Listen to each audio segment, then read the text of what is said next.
right, it's good to be with you guys this morning. I'm not so much a morning person. I'm more of a night owl. So when I speak earlier in the morning, then I get up extra early. So I've had coffee. I should be good. If you guys aren't energized, I'll try to be energized enough for you. And hopefully the donuts will kick in quickly and last, right? That you don't crash. But it is so good to be with you this morning. And I'm just going to jump right in. So last night, we finished with the fear cycle. And we got it to work. Is this on? Oh, yay. Okay. So this is what I was going to show you yesterday, the illustration, which is probably what you could imagine. But I think it's really helpful to see how this cycle looks when your reactions, when your buttons, when your wants are filled in. And so last night we took time naming what your buttons are, naming what your reactions are, naming what your wants are, and looking at how when you get in conflict, you get in this cycle that really ultimately ends up not being productive. You focus on the wrong things, you don't solve the right things, it ultimately is just not a helpful cycle. And one thing I didn't mention last night that I wanted to mention is that we want to heal, we want to shrink our buttons so they're not as available to be pushed, but we will have buttons this side of eternity. But we can, like I said, shrink them so they're not as available to be pushed. So when we're in this cycle, what do we do when we want to get out of it? When we want to make conflict productive? Because I believe conflict can actually create more intimacy, right? When you know someone and you start sharing your heart and sharing vulnerably with each other, you grow in intimacy. But the more you share about yourself, the more you naturally find out ways that you're different, which creates conflict. But conflict, when handled correctly, can create more intimacy. But when conflict isn't handled correctly, it actually decreases intimacy or it plateaus a relationship. Have you ever had a friend where you hit this place of conflict and you just were like, all right, I'm not going to share my heart with that person anymore. Or, ooh, I think they judged me there. I'm going to withhold there. We don't want that to be the case with our marriages. We don't want our marriages to plateau. We want conflict to actually produce deeper intimacy. And when I have had people fill this out, there have been a few times where I've had one of the members of the couple, that's kind of a weird way to say it, struggle to identify buttons. I had one guy fill this out, and the only word he could come up with was frustrated. I'm frustrated when I'm in conflict. So we took that, and we took a few situations where he felt frustrated, and we dug a little bit. And we realized he actually felt rejected. He actually felt helpless. So if you struggled to identify any buttons, that's okay. You get to grow in awareness of what's going on under the surface. A lot of people, like I said yesterday, just feel bad, but they don't know what it is they're feeling. And it really, really helps to identify what it is you're feeling so you can then have a productive conversation about it. So that you can then take that specific thing to the Lord to invite truth into that place. Another thing I wanted to mention is that there have been some times where I'll meet with a couple and they're like, we don't really have a cycle. Like, I do have buttons, but they don't ever really happen in our marriage. They never get like into the reactions, back and forth. That might sound like a positive, but it actually isn't. The couples that I meet with who have no cycle that they get into are couples usually who have really withdrawn from one another. Sometimes those are the couples that are coming to me for an affair. So they've checked out of their relationship in such a way that they don't even get into a cycle. So the goal also isn't necessarily to not have a cycle. We're going to have cycles always because we're going to be human always. But we do want to break the cycle. And the way that we break the cycle is that we create space between our buttons and between our reactions. It's really hard. Like I said, reactions are a reflex. They just happen without us even thinking about it. So the way we create space usually starts with noticing when the reaction happens. Ooh, I got defensive. That's my signal that something happened. Oh, I got critical.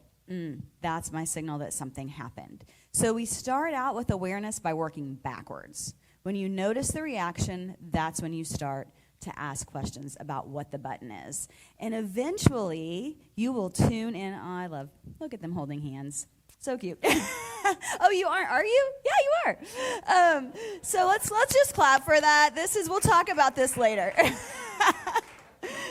So, okay, but where was I? Oh, yeah. So we want to create space. So we will ultimately begin to tune into the signals that a button has gotten pushed. So feelings aren't just thoughts that happen in our heads. Feelings actually manifest in our bodies. And it's pretty fascinating. Studies show that even across very diverse cultures, we have emotions in the same areas. So when we feel anger, usually it's in like our chest and it's in our fists. When we feel anxiety, it's more in our stomach, right? We have words for that. We have butterflies in our stomach. When we feel shame, it's usually our cheeks feel hot. When we feel sad, lots of times we feel it around our eyes. Like think about your tear ducts getting activated. So it's pretty fascinating that if you tune in to where in your body you're feeling a heightened sensation, that will actually give you insight into what emotion you might be feeling. And you can Google emotion heat map if you want to. I think it's pretty fascinating. Okay, so we're going to have to work backwards to start. But when we work backwards, we have a plan, okay? And if you turn to your handout on page 4, we have what is called the care cycle.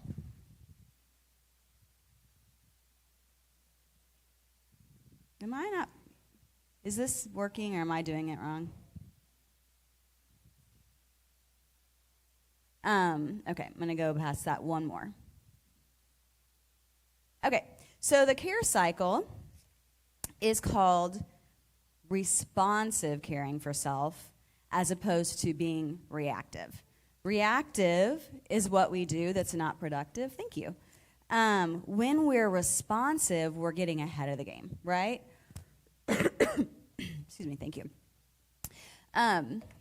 So, caring for self, like I talked about last night, is not some selfish, non-Christian thing to do.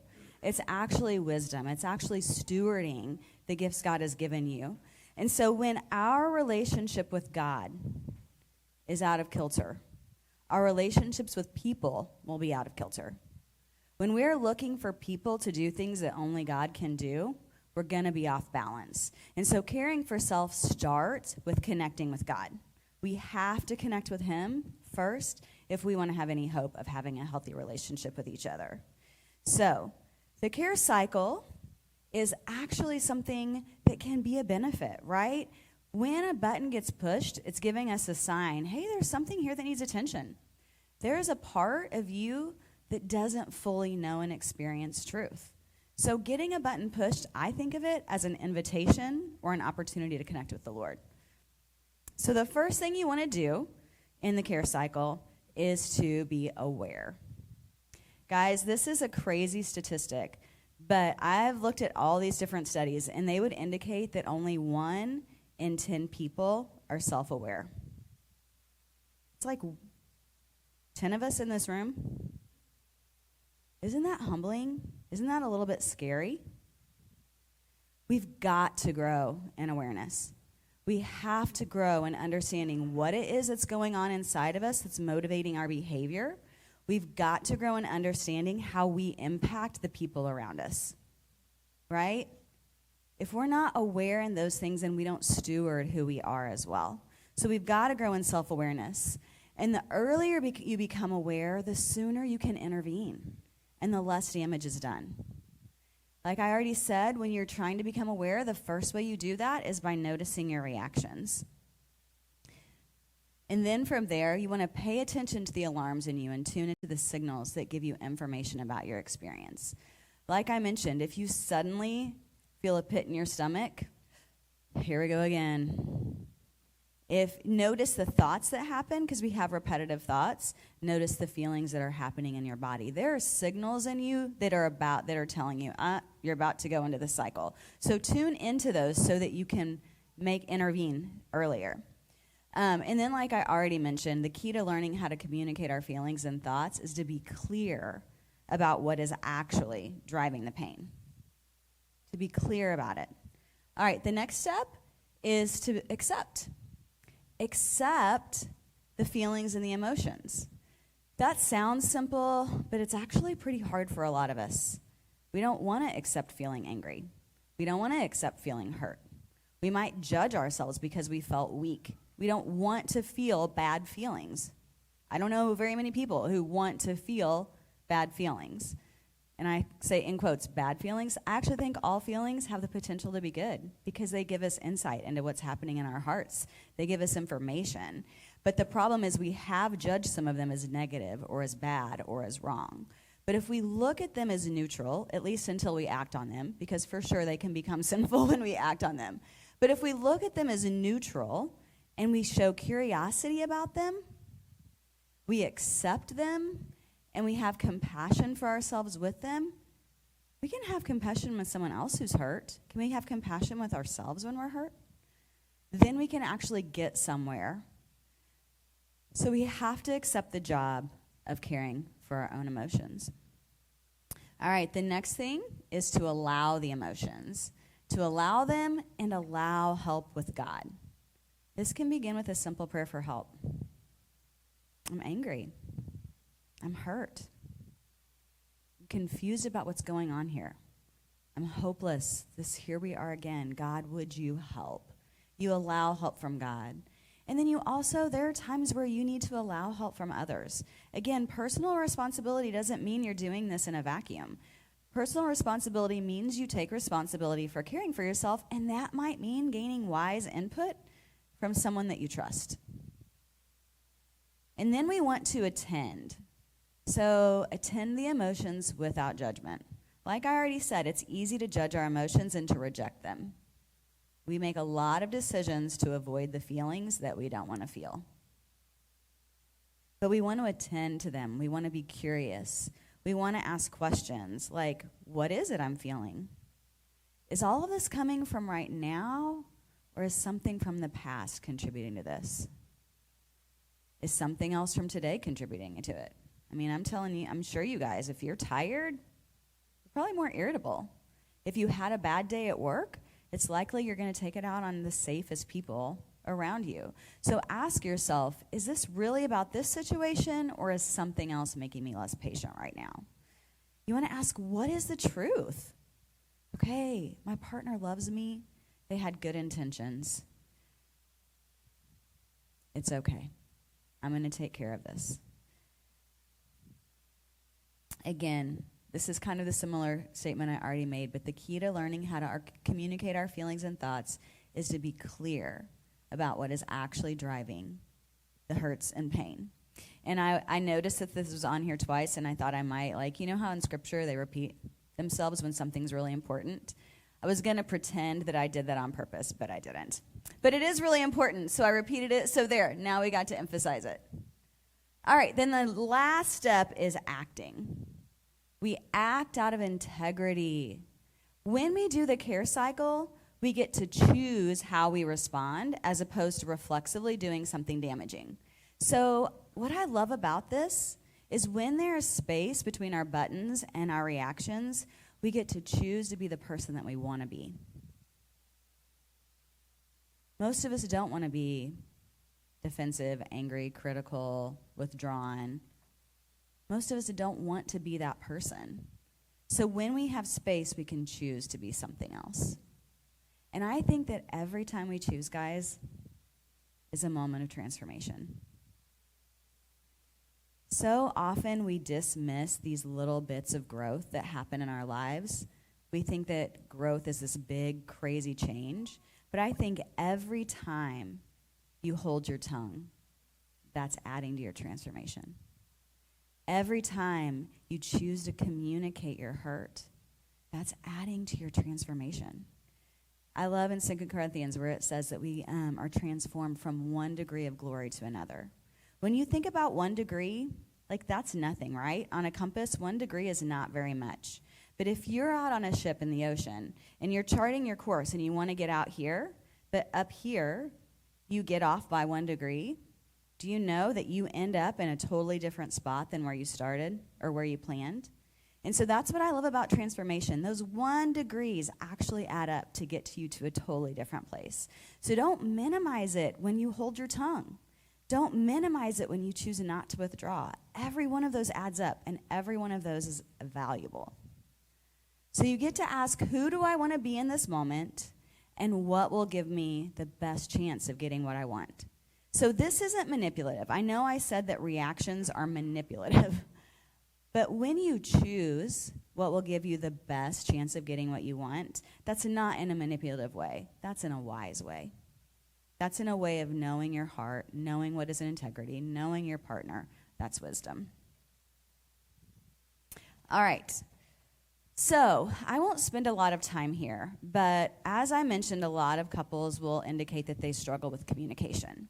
So the whole reactive cycle will give you a lot of information on the what of your communication.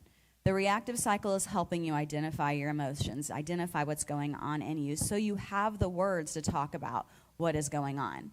The speaker-listener technique is going to be the way. This is going to be the how of communicating. And I'm going to be really honest with you guys. This is super simple. And it was so simple that for the first 15 years of my marriage, even though I taught it, I'm just going to admit it, even though I taught it, I almost never used it. I felt like, we've got this. But we hit a point in our marriage around COVID, anybody else have a hard time in COVID, where this actually became really valuable. And I was like, this is why I teach people this. The speaker-listener technique is super simple. It's what I call as a counselor, active listening.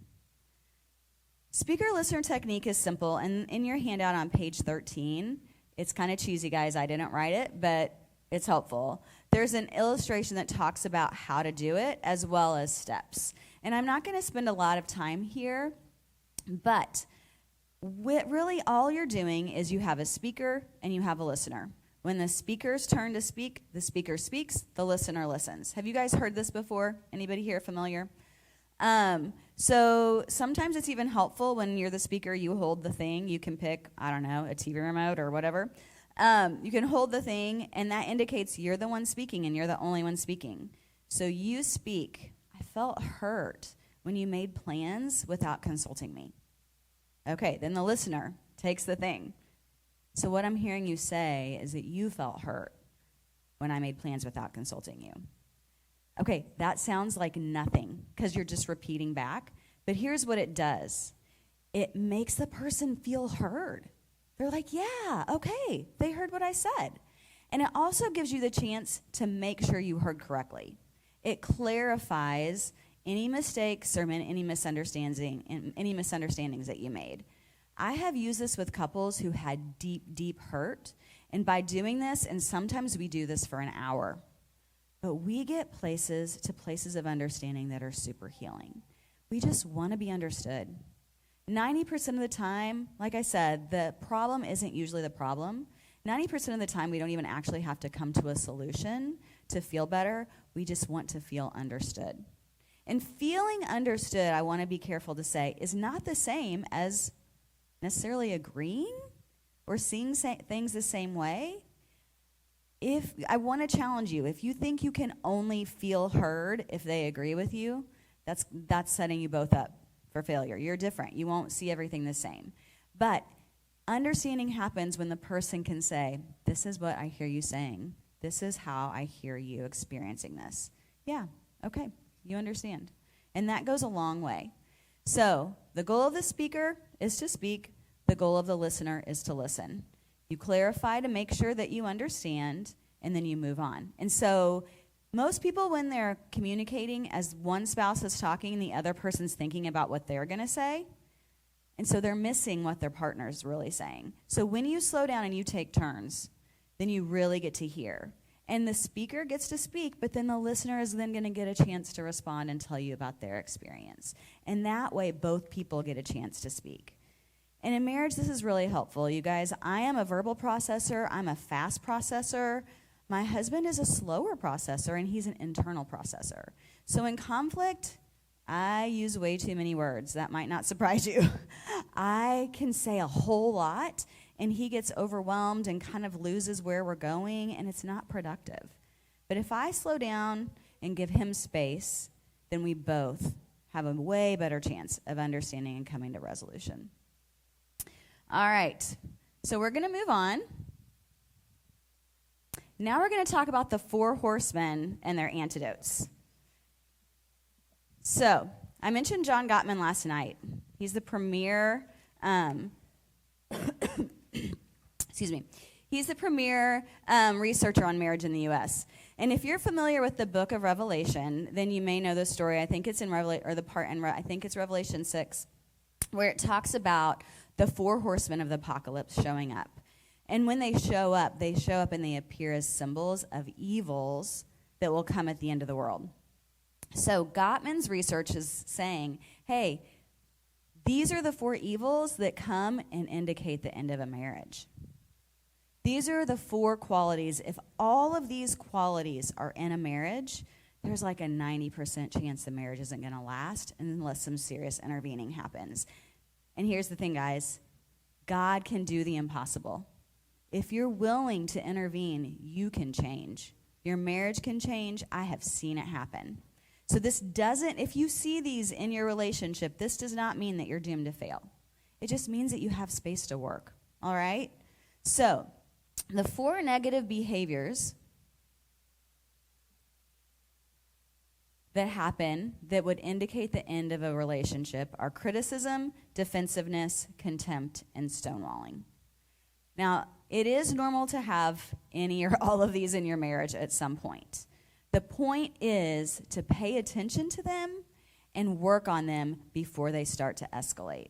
Because the more one appears, the more you find other ones appear, and then they all just sort of compile. So you want to notice when these are in your marriage, and you want to work to identify them and then do something against them. So the cool thing that Gottman has come up with is not only the horsemen, but their antidotes. So we're going to talk about what is the problem, and then what do you do about it. So, like the reactive cycle, the very first step is to become aware. Criticism is the very first horseman. Criticism is making a judgment about your spouse's behavior. It often looks like harsh blaming and hurtful expressions. It's disapproval, it's judgment. It's words like, you always, you never. It's a focus on personal flaws, not unchangeable behaviors. And I think it's really important to notice that criticism is different than a complaint. Like I said, criticism is a focus on character. A complaint is a focus on an issue. So a marriage has to have space to bring up issues to work toward resolving them. But a criticism keeps you from resolving it because it's an attack. So the focus of criticism is the person, it's a judgment of them, it's a judgment of their character. The focus of a complaint is the actual issue. So when you criticize, you think you're saying something about your partner, right? You're making a judgment about them. But in reality, you're saying something about yourself. Listen to this quote from Peter Steinke. This is from a book called Healthy Congregations. Critical judgment does not change anyone or anything in the universe. If you dislike someone or react negatively toward a certain behavior, it does not change the person or the behavior you're judging. When you judge another critically, you do not define that person. You define yourself. When you judge another critically, you do not define that person. You define yourself. Your harsh judgment says something about you. It describes your likes, your dislikes. The accusation of you is really about me. Woo! Have you ever thought about that? Your criticism says something about you more than it says about the person you're criticizing. And guys, I see all over Scripture the benefit of blessing, the power of words. I'm not saying, you speak it, it's going to happen. But I do think there's a real difference. And in parenting, I see that when I criticize a behavior, I actually encourage it to continue. But when I speak an encouragement to my kids and I tell them more what I want from them, instead of what I don't want, I'm more likely to help nurture a positive behavior. And so the same thing is true in marriage. Not saying that we're trying to control our partner, but we do want to talk with them and work with them in a way that's more productive and more helpful. And so the antidote to criticism is what's called a gentle startup. A gentle startup is a way of addressing a complaint without blame. A gentle startup gives us a better chance of dealing with problems in a calm and gentle way. 96% of the time, you can predict where a conflict is going to go within the first 3 minutes.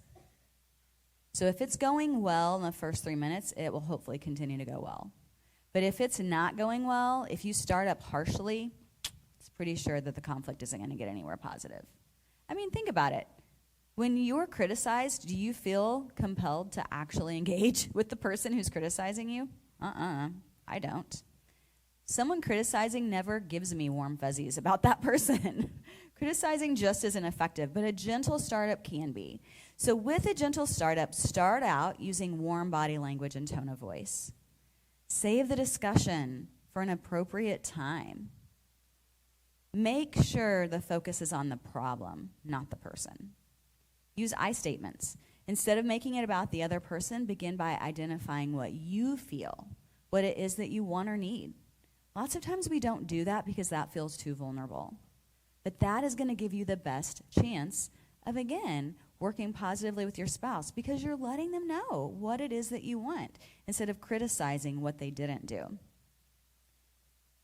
So when you're critical, an example would be like, you completely ignore the budget. You're so irresponsible with money.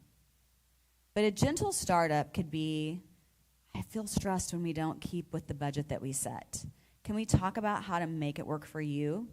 Or, hey, would you mind packing your lunch this week instead of eating out? Because we're running low on budget, and I'm just a little bit concerned about where we are right now. Pretty different, right? Attacking the character. You're irresponsible. You don't keep to the budget. That might be true, but it's not going to help them do better if you approach it that way. Does this hit home for anybody? All right, so it's more effective to positively ask for what you want than it is to blame or criticize. All right, the next one is contempt. Contempt comes from a place of superiority and makes your partner feel inferior. These are statements or actions that imply that you're better and they put you on a higher ground than your partner. I would never do that. I don't get how anyone could do that. Those kinds of statements imply that your partner isn't smart, that they're less than you, or at the very least, they're less than other people. It can include mockery, harboring, resentments, put-downs, cynicisms, name-calling, eye-rolling, sneering. They can be both verbal and non-verbal cues. And here's the thing, guys. Even when you're not speaking it, if you have contempt inside of you, it finds a way to leak out, right? It finds a way to leak out. And it is destructive. It escalates conflict, and it leaves your partner feeling defeated and ashamed. It also doesn't invite problem solving or resolution. And that's what you're going to notice about every one of these. They don't invite problem solving and resolution. So where does contempt come from? Deep down, it stems from feeling unappreciated. It stems from feeling unacknowledged in the relationship.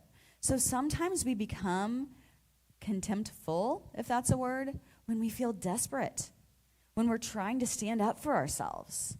It usually is an attempt to help. It's our best attempt at it. And lots of times when we're being contempting, this is a hard word to, but lots of times when we show contempt, we think we're doing the right thing. Like I said, by standing up for ourselves or addressing the thing that we feel. But we're doing it, again, in a really unproductive way. So the antidote of contempt, so what we do instead is that we have to start out by acknowledging our feelings. And we acknowledge our feelings because the ultimate goal is to build a culture of appreciation. So the thing is, until we've dealt with the feelings that are there, to act positive and to build a culture of appreciation is going to feel kind of fake, right? If I'm having hard feelings towards you, but I'm trying to be sweet and positive, it's just not going to be authentic. So we do need to do the work of dealing with our feelings first. And the care cycle is a great way to deal with our feelings first. And so we start with a gentle startup. If we need to address it to our spouse, sometimes, guys, this is between you and God. It's more about you, and you may not even need to bring your spouse into it. So ask the Lord if you need to bring your spouse into it. Some of you would be inclined to bring your spouse into every single thing. Some of you would be inclined to not to ever bring your spouse into it. So pray. The right answer, the best, maybe not right, but the best way to move forward might be the opposite of what you naturally are inclined to do. And so start with a gentle startup and say things like, I'm really mad, I'm scared, I'm lonely. And then combine it with a request or a longing. Again, be specific. Tell them what it is that you would like. Don't expect them to read their mind. As well as they know you, they're not inside your brain. Only God knows your thoughts. So to expect your spouse to know all of your thoughts is just really unreasonable. So start out saying what you're feeling and then request what it is that you're longing for. And then, ideally, you'd also invite. An invitation is, what do you think? How are you feeling? So it's mutual. You're not the only one talking, but you're inviting. So then the next thing you want to do is actively work at building a culture of appreciation for your relationship. So every day, be intentional to notice and remember positives. So this form, which is on page 15 of your handout, this is a 6-week plan for nurturing fondness in your relationship. 6 weeks, a daily strategy every day for 6 weeks to nurture fondness and appreciation. And guys, I think I can guarantee that if you follow this, at the end of this 6 weeks, you will feel more positively towards your spouse and towards your marriage. And these are simple things. Almost none of these takes very much time. They're all things you can do sometimes on your drive to work. Sometimes while you're washing dishes or getting ready in the morning, while you're in the shower. Most of these things do not take a lot of time, energy, or effort, but they will make a huge difference. These things are the 1 degree that you can choose every day to change the culture of your relationship. And with this, with building this culture of appreciation, you want to try to recognize your partner's strengths. You want to give them compliments, and you want to show affection. And showing affection for some of you might be really, really vulnerable and undesirable right now. So I'm not saying you have to go and have sex right now. I'm not saying that you need to hug and cuddle. Maybe you just sit next to each other on the couch if you're used to sitting on separate couches or if you're used to not even being in the same room. A little step goes a long way. And I want to say here, as I've been speaking, I want to be really careful to note, contempt is normal in a relationship. It's normal to have thoughts that are contemptuous. I'm struggling with this word. But extreme contempt, if you are constantly disgusted and hostile with your spouse, extreme contempt can be a form of emotional battery. It can be a form of emotional abuse, verbal abuse. And I'm not condoning that. So if you are in that place with your spouse, that's not okay. It's not okay. There is no justification. Scripture is very, very clear that every human is imago Dei, is made in the image of God, and they are valuable. And so if you see nothing valuable in your spouse, then you've got to repent. You've got to work on your heart. This is not okay. There is no excuse, and I don't want it to last any longer than this moment. Start working on it now. And if this is you, then you might need some professional help. You may not want it, but I would encourage you at the very least, talk to someone that you trust. Maybe you talk to a pastor. Maybe you talk to a friend that loves Jesus that you respect. But this is not okay when it gets to the point of constant, continual belittling. All right? And if you're on the receiving end of this kind of battering, tell somebody. It can be really hard, guys, to be in a church and to want to present this image of a happy, healthy couple. I have worked in churches, and I know enough to know that really good-looking couples on the outside are really, really rotting on the inside. And here's the thing. There is no shame. Everybody struggles. Again, I get to, in the counseling room, hear the deepest, darkest things. And nobody's perfect. Nobody. The people you admire struggle, I promise. Everybody struggles. So share and make that the first step, okay, to getting help and to healing your marriage and to getting some wisdom and input into how to do that well. All right. So now I'll move on. The next of the horsemen, the third one, is defensiveness. So defensiveness, I don't think anybody doesn't know what defensiveness is. But defensiveness is a mechanism in response to someone giving you feedback that you perceive as critical. So a defensive reaction has the goal of protecting you from your feelings of being hurt or for protecting you from shame. All right? So instead of being open to self-reflection and healthy dialogue, you might snap back, you might get sarcastic, you might give somebody the silent treatment, you might be critical in return. So some signs that you're defensive. And I'm going to go through these quickly, so if you want to snap a picture, you can. You try to justify your actions and make excuses. You deflect responsibility for your mistakes and behaviors. You are probably being defensive when you accuse the other person of doing the same thing that they're telling you that you're doing.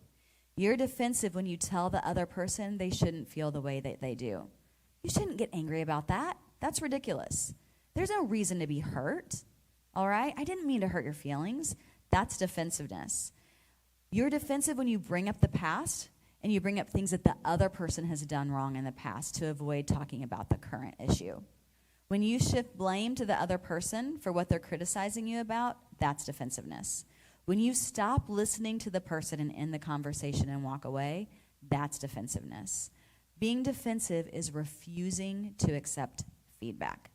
In essence, defensiveness is blaming and saying the problem is you, not me. And guys, this is a small list, but defensiveness can take a lot of different forms. Counterattack is when they attack you, so you attack back. Innocent victim is, I don't even know how can you blame me? This is not my fault. Righteous indignation is, I don't deserve this, right? I'm not going to go through every one of these, but you can look at these and you can imagine. If you think defensiveness is a problem in you, Google signs of defensiveness, kinds of defensiveness. There's all kinds of great material on defensiveness online. So the antidote to defensiveness is taking responsibility. This is what we talked again about last night, personal responsibility. Self-responsibility is owning your part, even if it's a small portion. Back when I was like 22, I heard a pastor say this statement, and it has stuck with me ever since. He said, if you're getting defensive, it's probably a sign that you don't have a defense. If you're getting defensive, it's probably a sign that there's actually something in there that you should look at. Because if you're not defensive, if someone says something to you and it's not true about you, you don't react the same way. So the mere sign of defensiveness at least tells you that you think you might be guilty. So if you're defensive, it's really important to look at it. So if you take responsibility, then again, you can work on it together. You can show remorse. You can apologize. You're right. I shouldn't have done that. I was critical. Will you forgive me? What you resist persists. What you accept transforms. Personal responsibility says, I did it. Instead of resisting it, I'm going to accept that it's true, and now I'm going to grow in it. Galatians 6 says that if anyone thinks there's something when they're not, they deceive themselves. Everyone should test their own actions. Then they can take pride in themselves without comparing themselves to someone else. Romans tells us not to think more highly of yourself than you ought. I mean, we've got all kinds of scriptures that would address this. We see the speck in our brother's eye, but we miss the plank in our own eye. We need to suspect ourselves first. We need to inspect ourselves first. All right, the fourth and final horseman is stonewall. Stonewalling happens when a couple is in a disagreement and the listener withdraws from the interaction. The listener shuts down and closes off from their partner physically and emotionally. Stonewalling happens when the individual is overwhelmed, when they're overstimulated. When you're overwhelmed, the nature of the word overwhelmed means that you're feeling a lot of feelings all at once. I'm overwhelmed. I have too many things happening inside me, and I don't even know which one to attend to. So when we're overwhelmed, a word for that is being emotionally flooded. Emotionally flooded is when we're overwhelmed with the emotions. And so when we're emotionally flooded, there are two types of being flooded or being dysregulated. And I know I'm using counseling terms, but I think these are really helpful. On a scale of 1 to 10, if you think of 4 to 7 as the sweet spot where you're regulated, that doesn't mean you're perfectly at peace. You might feel kind of scared or anxious or sad, but you haven't lost connection to yourself. But if you're from 1 to 4, that's called hypoarousal. Hypoarousal is when your breathing slows down, your heart rate slows, and you start to shut down, right? Hyperarousal, and that's associated with things like depression, sadness, loneliness. Hyperarousal on the other end, like 7 to 10, hyperarousal is when everything speeds up. Your heart rate speeds up, your breathing speeds up. That's associated with things like fear, anxiety, anger. When we push ourselves to the extreme of that scale of regulation, we actually lose connection with our bodies, and the part of our brain that is self-preserving takes over from the part of our brain that is logical, and we lose the ability to actually have a logical conversation. So when you're in a conversation, when you're in a conflict, and you start to feel emotionally flooded, when you start to stonewall, it indicates that you are at a place where conversation cannot be productive anymore. And so when you're emotionally flooded, you have to take space. And as a partner, it's important to recognize when your spouse is flooded and to give them space. Because when we're flooded, studies show that it takes 20 minutes for our heart rate and our breathing to come back to normal. So when you are stonewalling, give yourself 20 minutes. Go outside and take a walk, get some fresh air. Do some breathing exercises. Look up box breathing. Maybe do some grounding techniques, which is just tuning into your body, tuning into the present. Notice things, use your 5 senses. What do I see? What do I feel? What do I smell? What do I hear? Things like that naturally regulate your heart rate. So use that 20 minutes to learn how to calm yourself, because that's the first antidote to stonewalling. You guys, this is going to benefit you, not just in your marriage, but in your whole life. The more you can learn to regulate your emotions, and that 4 to 7 range that I talk about being the sweet spot of being regulated, that's called your window of tolerance. And we grow when we push at the edges of that, and we get more comfortable with more things, right? So if I'm afraid of anger, my window of tolerance means I can face anger without losing control more and longer, or sadness without completely shutting down. We want to expand the window of tolerance. So that is learning to calm yourself. And again, there are all kinds of resources online. It's called self-soothing, and a lot of adults don't particularly love that because that kind of sounds maybe, I don't know, we soothe a baby. But guys, I can't tell you how many adults don't have the ability to soothe themselves. We need to learn how to regulate our emotions. And then the next step with the next antidote to learning to work with stonewalling is to turn towards. So when you stonewall, then that means that you're turning away from your partner, right? So instead, you want to turn toward your partner. When you turn toward your partner, you can turn toward them spiritually, emotionally, physically. You get to be vulnerable. So turning toward them emotionally is to share what's actually happening in you. Turning toward them spiritually, maybe you pray together. Maybe you talk about what God is teaching you, or maybe you ask, how are you struggling in your relationship with the Lord? Maybe it's just going to church together, or going to a small group together. Again, a lot of these steps feel vulnerable on the front end. So any step is a positive step. And all of us should be seeking to grow in every one of these areas. So even if you're doing this well, what else can you do? What else can you do to grow in this? So moving toward each other physically, again, this doesn't have to be sex. It could be sitting next to each other on the couch if you haven't done that in a long time. It could just be touching your partner's shoulder as you walk through the room. ultimately, when we're flooded, we need to give our partner space. And guys, there are these patterns in marriage. If you notice your reactions, some of our reactions put energy toward our spouse, and some of our reactions take energy away or put more energy internally. So someone who ruminates and replays is probably pulling away from their partner, and they're more in their mind. Someone who lashes out in anger or criticizes is putting more energy toward their partner. So all of us would have a tendency toward either putting our energy toward our partner, which would be attacking, or pulling our energy away from our partner in conflict, which would be withdrawing. So some couples have 2 attackers. Some couples have 2 withdrawers. Some couples have 1 attacker and 1 withdrawer. And stonewalling and emotional flooding happens a lot when you have an attacker and a withdrawer. The attacker, and that sounds like a negative term, sometimes you're not trying to attack. You just are so anxious by the conflict that you've got to resolve it right now, this very, very second. You cannot rest until it's resolved. But your partner is totally overwhelmed, and they can't resolve it right now. So for you, you've got to give them space to be able to come back to a place of emotional regulation. And again, both of you need to work together. The one of you that moves toward, be willing to pull back just a little. The one of you that pulls away, increase your window of tolerance a little and try to stay engaged longer. All right. Well, here's some slides I forgot to use. All right, the next one is repair attempts. So when you move toward your partner, you're using what is called a repair attempt. A repair attempt is any statement or action that prevents negativity from escalating out of control. The hope is that when I take a step towards you to do that, then you'll take a step toward me.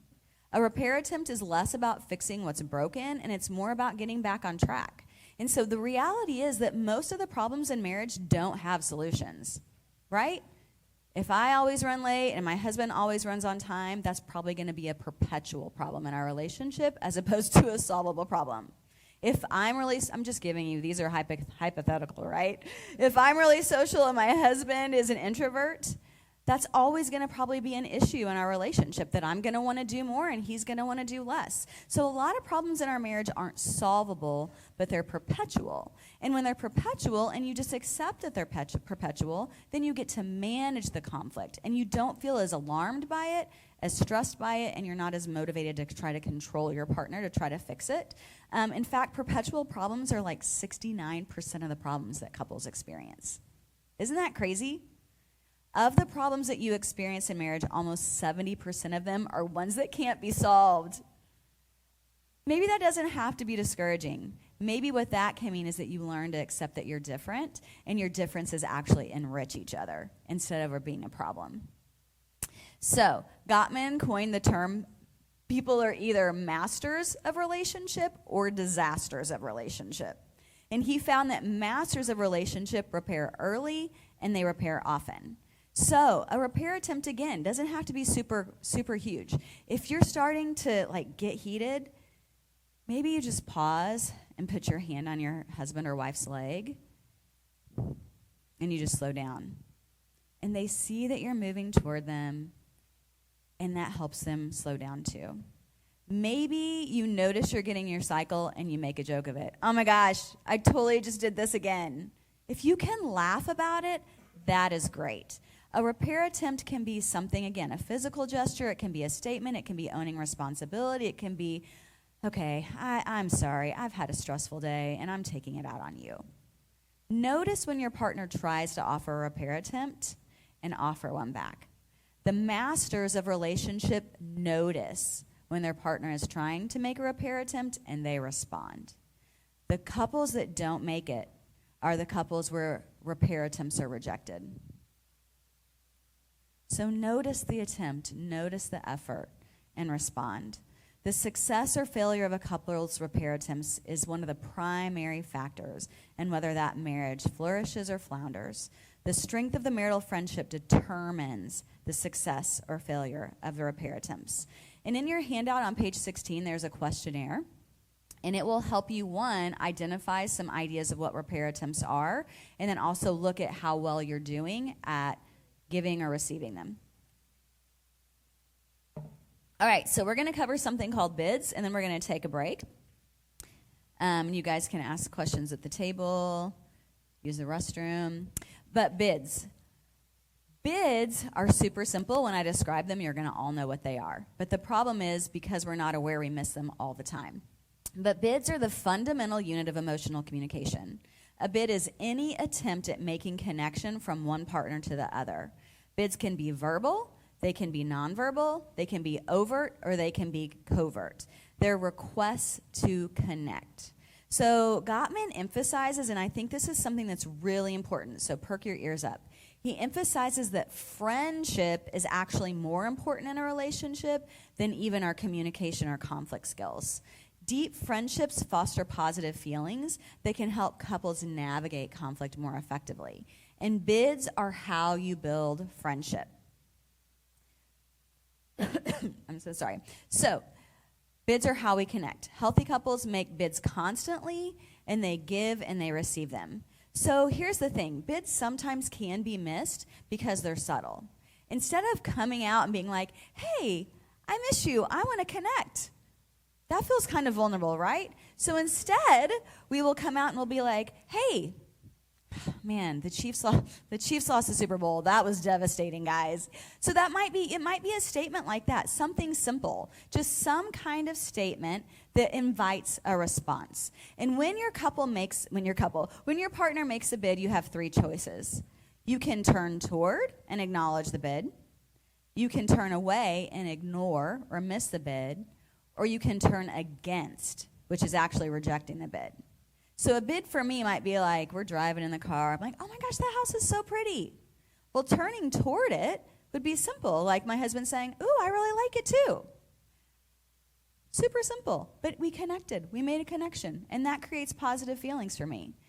Turning away might be that he doesn't even respond. I mean, he just didn't, he's distracted, he's in his head, he doesn't really have a comment or a thought about the house, so he just doesn't acknowledge it. Turning against would be like, that house is ugly. It's like, I don't like that house. Or why are you talking about the house? We need to do that. You know, it's turning against. So this could be anything, guys. Think about what you do. Think about what your partner does to connect. Again, talking about a football game, talking about your day at work, observing something in your surroundings. These are all attempts to connect. And masters of relationship, it's found, turn toward one another 86% of the time. 6% of the time, they're responding to these bids. Disasters turn toward each other only 33% of the time. And there's something that, guys, I think is kind of intuitive about this. Sometimes I think we know when we're ignoring. We were in the kitchen the other day, and my husband said something, and I was distracted, and I was, like, making dinner, and I didn't really respond.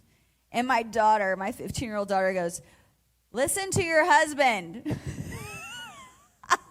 And I was like, oh, that's a little convicting. He did. He was asking for attention, and I didn't give it back, and my daughter called me out. We all need a Karis, I'm telling you. Karis is not afraid to call people out. All right, so when bids are ignored, when our partner denies our bids, we internalize the experience, and our brains subconsciously keep track of how many bids are accepted or are rejected. So when our partner constantly turns away from our bids, we start to feel frustrated. We're more inclined to criticize them, and when we criticize them, the more we're inclined to be defensive, and it just escalates, right? So we're noticing when bids are and are not received. But what separates stable, emotionally intelligent couples is not that their repair attempts, again, are necessarily more skillful or better or more thought out. So this is kind of going back to there. I actually think this slide might be in the wrong place. Yeah, let's read this. It's still good. Repair attempts can be difficult to hear in your relationship if it's engulfed in negativity. So the best strategy is to make your attempts more formal and deliberate in order to emphasize them. That's just a diversion. We'll go back. But, well, look at this. Here we go. So the last thing that I want to say is that when our partner, I think I already said what I wanted to say, guys. Sorry. I just lost my spot. All right, so 4 shifts. Instead of criticism, try gentle startup. Instead of defensiveness, try owning your responsibility. Instead of contempt, try building a culture of appreciation. And instead of stonewalling, learn to calm yourself and practice turning towards. Guys, this is, like I talked about last night, behaving in love. In Song of Solomon, they talk about finding the little foxes and keeping them out of the vineyard because they'll ruin the vineyard. These are like the little foxes. These are the things in your marriage that can come in and ruin your relationship. And so you want to acknowledge them and you want to work against them right away. All right, so let's take a few minutes. We'll take like 12 minutes. How about that? Do discussion at your tables. Take a little break if you need to, and then we'll come back and we'll finish up with our last session.